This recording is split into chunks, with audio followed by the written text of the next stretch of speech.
Si è svolto anche ad Agrigento, presso l'Hotel della Valle, il primo incontro dell'Associazione Democrazia e Territorio costituita per iniziativa di Nuccio Cusumano. L'evento segna l'avvio ufficiale di un percorso volto a consolidare un impegno concreto per il futuro della Sicilia, guardando all'Italia e all'Unione Europea. L'iniziativa è stata illustrata durante l'assemblea di presentazione a Palermo lo scorso 3 novembre, nel corso della quale è stata sottolineata l'importanza di valorizzare al meglio le grandi potenzialità della nostra regione per meglio determinare condizioni di sviluppo.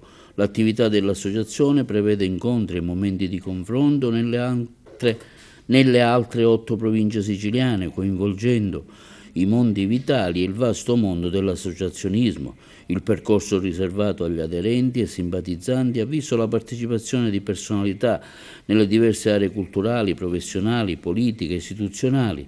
Dopo Agrigento, Democrazia e Territorio avrà presentazioni nelle regioni del Mezzogiorno, nell'ottica di un associazionismo che guarda compiutamente all'Italia.